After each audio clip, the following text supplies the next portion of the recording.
So now we're going to get into my section 3. Again, you can see mine is the paperback copy. It's from 2 years ago, but I really wanted to get into my section 3 because it's more than just the scripts. My section 4 is the funnels and scripts, so I'm going to kind of back off when we're talking about section 4 for this particular book and let Jelani speak to that.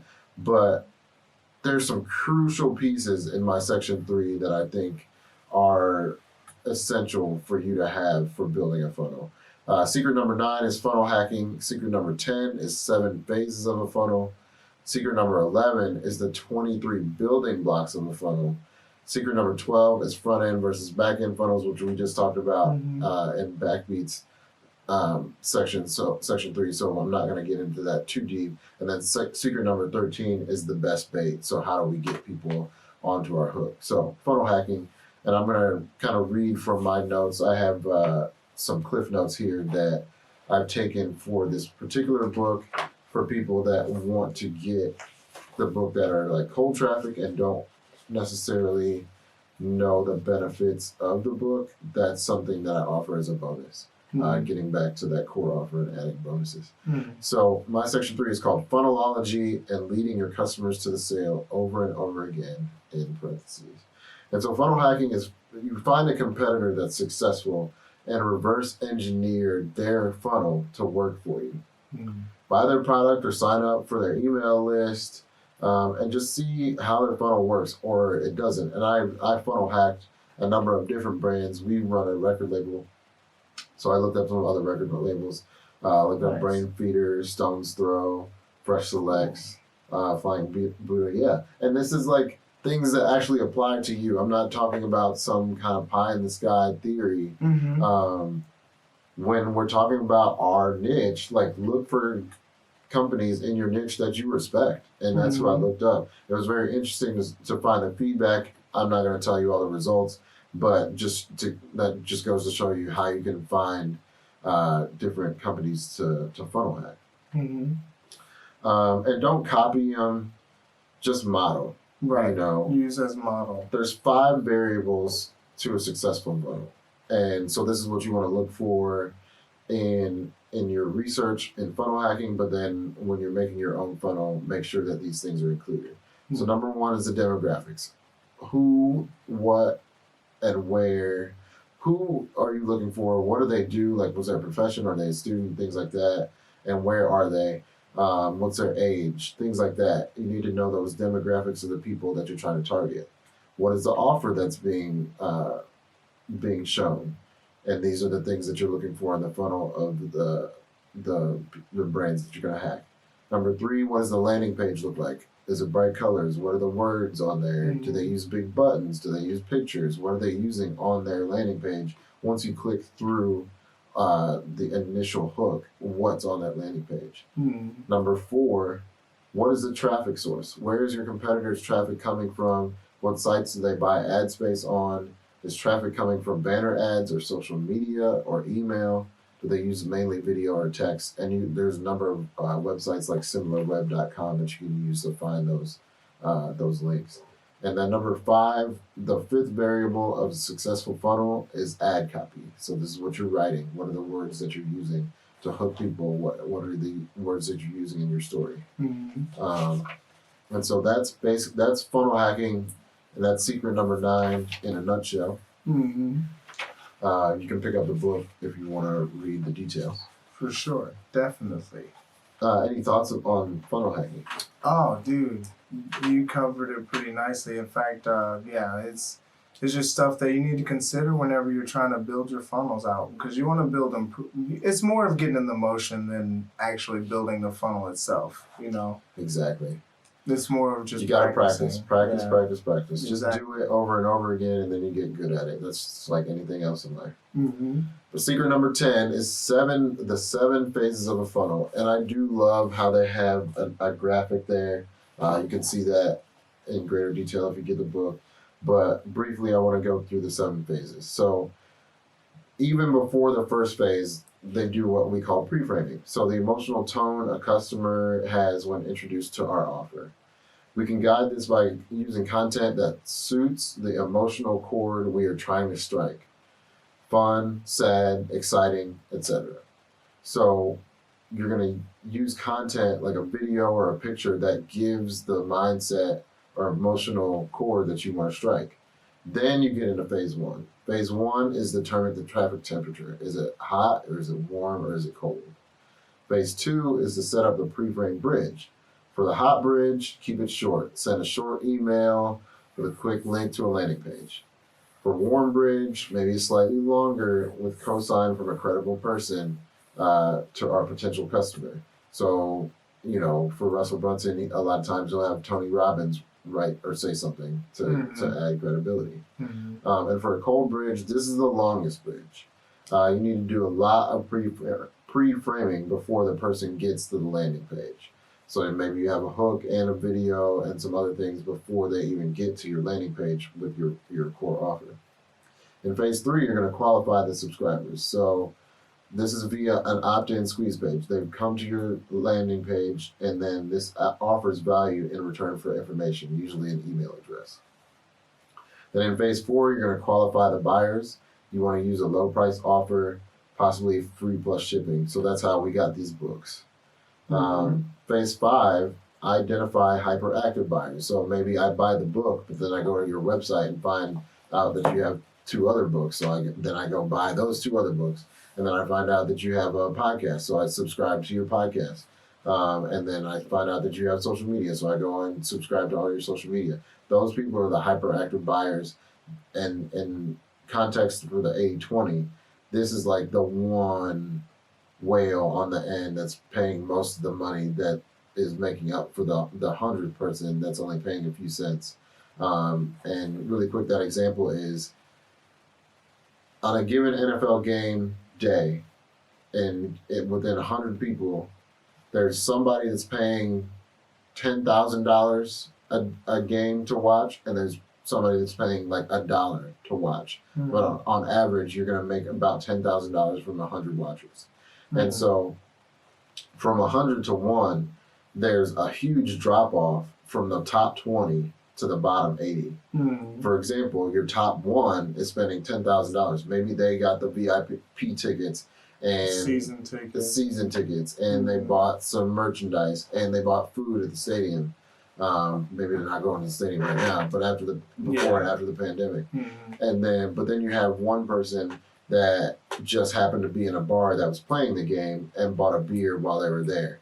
And so not the whole price of that beer is going to your NFL game, but because they were there and bought something during the time that your game was on, they're still spending money to support the NFL game that they're talking about. So when we're talking about hyperactive buyers, you want the person that's spending $10,000 to get the VIP treatment and the gear and all that to really be hooked in. And then in phase 6, you want to age and ascend that relationship. So that those hyperactive buyers, you want to give them something else that they can buy and that will make them feel more comfortable and get closer to solving their problem.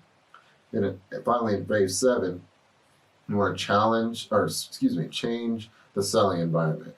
So move to the phone or move to a live webinar. If it's starting on social media, move to the phone or move to a webinar, move to a website that is specifically for your webinars so that the person doesn't get bored or doesn't get, the process doesn't get old for the person that you're marketing to. That's fair, yeah. The 7 phases seem to be pretty intuitive as far as like the flow of just getting from, if you think that this is for you to actually doing it. And it's always good to refine the messages for hot, medium, or cold traffic. Hot, warm, or cold traffic. Warm and cold, yeah. And yeah, you're going to say different things to people that know you than to people that don't know you. Exactly. Jinx. That's hilarious. He owes me a cup. So now we're going to get into secret number 11. That's the 23 building blocks of a funnel, and I'll quickly go through that.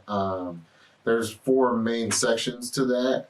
There's the pre-frame bridge, there's qualifying subscribers, there's qualifying buyers, and then the last part is identifying hyperactive buyers. And within those, there's a building block for each piece. So within the pre-frame bridge, you can use quizzes, articles, news, blogs, videos, email, or pre-sale pages. So obviously a quiz is pretty intuitive. It's like, what is your, you ask a few questions, say it's gardening. You ask a few questions about gardening. What's your top store to go to buy seeds? Where do you get soil? Where do you get your tools for gardening? And maybe that's all the same places, but learning those things, number one, helps you know about your buyer, but also gets that person into the idea of, oh, gardening, this is something I do. These are the things that I use to get it. And that then frames their mind to go into your funnel about selling, a new garden gadget. Mm-hmm. Articles, news, similar things that are providing some kind of information that is framing the mind of the customer that before you get them to your funnel. Blogs, videos, email, pre-sale pages, all the same thing. You want to use emotional cues to strike the chord that you want. And in the qualifying subscribers piece section, we get into pop-ups for emails or squeeze page or click pop, free plus shipping, the two-step form, webinar registration, free account, or an exit pop. So these are things that if the person is on a website or on social media, if they are going to click through, then you don't have to have a pop-up, but maybe they're hovering over the X, on your page, and then you have a pop-up that says, hey, before you leave the page, would you like to have a special deal on X, fill in the blank. So at this point, you're trying to get people to subscribe by offering them something, whether that's a webinar to help them solve their problem or something in the mail that's free plus shipping. Again, you can do the exit pop or a free account to say ClickFunnels or Farfetch DIY Secrets. So you're offering them something free to get them to subscribe. And then in the qualifying buyers section, we have the free plus shipping, we have the free trial, we have the tripwire funnel, we have the self-liquidating offers, and straight sale. So this is more so that people have subscribed to your email list, you're offering them something. Again, you can use the free plus shipping here. You can use a free trial. You can use the tripwire funnel where if they click on a certain button after a number of days, then the offer actually comes to them automatically. And then the self-liquidating offer is similar to that, and the straight sale is just we're asking somebody to buy something via an email or something like that. But these are buyers that have already subscribed to us. And then finally, in identifying hyperactive buyers, we have order bumps, we have one-time offers, we have down sales, and then we have affiliate recommendations like we talked about earlier. So an order bump is just like you ordered the book, but you want to have some coaching from a business coach. That's an order bump. So this is free, but the business coaching is an order bump. It costs money. One-time offers. So if you order today, you can get this really expensive item that's $1,500 for $150, and that creates some urgency, some scarcity. Down sales, it's just more like maybe you didn't want the higher price item, so I'm going to sell you something that's a little bit cheaper. I have an item that's $47 versus $150 or $1,500, but it still helps you get closer to solving your problem. Use that down sale. And then affiliate recommendations is like people that have bought everything that you want, and now you want to let them know they can make money from recommending this to their friends, and so they become an affiliate for you. And those are that's part of the identifying hyperactive buyers in the 23 building blocks of a funnel. Nice. Yeah, dude. So these books are awesome because, like I said before, I appreciate having the updated version because they do pack it in and they go into great detail about all the sections. But since they have 3 books, they also put the relevant sections of each book into the corresponding book. So yeah, man, I'm just excited to get into Expert Secrets too after we're done with Dotcom Secrets, because that one's a doozy, man. This one's coming up. We got section 4 of Dotcom Secrets coming up in the next episode. Like I said, I'm not going to finish section 3 of my book because secret number 12 is front end versus back end funnels, which was covered well in your section 3. And then the best bait we talk about all the time. It's really about hooks. Think about this as fishing. Fishing is the best analogy for all of this. Teaching a man to fish, or teaching a person to fish versus catching a fish for them. And then also we are fishing for prospects. So like you're putting on a hook, literally it's like casting a headline and an ad. Yeah, it's like casting your rod and putting a hook in the water, and then somebody swimming around in the in the water, which is the internet, and then they find your hook, and then they either bite it or they don't. And so a lot of the best bait is just a good hook, and we talk about that all the time. We've talked about it in previous episodes, and we'll talk about it even more as we go through Dotcom Secrets, Expert Secrets, and Traffic Secrets. But stick around for section number 4. My section number 4 is funnels and scripts, so we're going to kind of breeze through that and then really hone in on section number 4 in the updated version. And then we'll kind of do a little bit of wrap up, and then we'll find out what's in Expert Secrets next. Yes, indeed. If you want these books, again, you can click the link below. Dotcom Secrets, of course, is the one that we're talking about. But if you go through and get Dotcom Secrets in the funnel, it will show you how to get Expert Secrets and Traffic Secrets, because I got that funnel working for you.